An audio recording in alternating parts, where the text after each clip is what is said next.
నెలల వ్యవధిలో ఒకే స్టేషన్ పరిధిలో ఏకంగా 2 ఫోక్సో కేసులు. అంటే అక్కడ ఏం జరుగుతోంది? పోలీస్ వ్యవస్థ పనిచేస్తుంది? ఆకతాయిలు ఇంతగా బరి తెగిస్తుంటే ఎవరిని అడగాలి?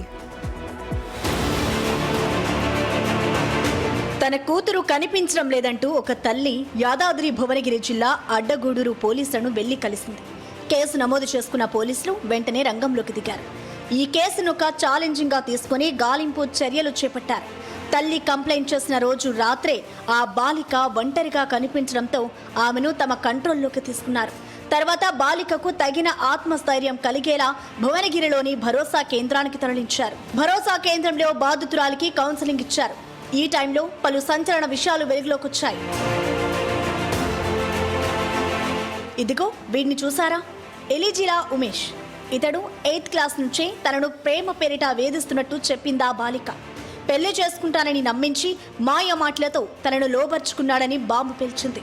అంటే ఇది కేవలం మిస్సింగ్ కేసు మాత్రమే కాదు, ఇందులో పోక్సో స్థాయి మెటీరియల్ ఉందని అలర్ట్ అయ్యారు అధికారులు. అలాగని ఇది 1-2 సార్లు కాదు, గత కొన్నాళ్లుగా తనపై అతడు అఘాయిత్యానికి పాల్పడుతూనే ఉన్నాడని పూర్తి వివరాలను చెప్పుకొచ్చింది. దీంతో షాక్ అయ్యారు కౌన్సిలింగ్ చేసిన అధికారులు.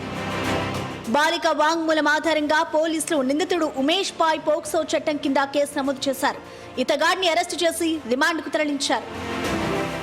తీవ్రమైన లైంగిక దాడి జరిగితే ఏపీఎస్ఏ సెక్షన్ 6 ప్రకారం 20 ఏళ్ల కఠిన కారాగార శిక్ష లేదా మరణ శిక్ష జరిమానా విధిస్తారు. ఇక లైంగిక దాడి జరిగితే పిఎస్ఏ సెక్షన్ 4 ప్రకారం 20 ఏళ్ల కఠిన కారాగార శిక్ష లేదా జీవిత ఖైదు విధిస్తారు. ఇక లైంగిక వేధింపులు చేసినట్టు రుజువైతే ఎస్ఏ సెక్షన్ 8 ప్రకారం 3 లేదా 5 ఏళ్లు జైలు శిక్షతో పాటు జరిమానా విధిస్తారు. ఇవేవి జనాల్లోకి చేరడం లేదా, లేక కఠిన చట్టాలున్నాయని తెలిసినా నిందితులు బరిదెగిస్తున్నారా? అంటే పోక్సో కేసు పెట్టినా బెయిల్పై బయటకు వచ్చేయొచ్చని షాబాద్ రాజ్ కుమార్లా రెచ్చిపోతున్నారా? తప్పు ఎక్కడుంది అన్నదే బాధితుల తరఫు వారు వేస్తున్న ప్రశ్న.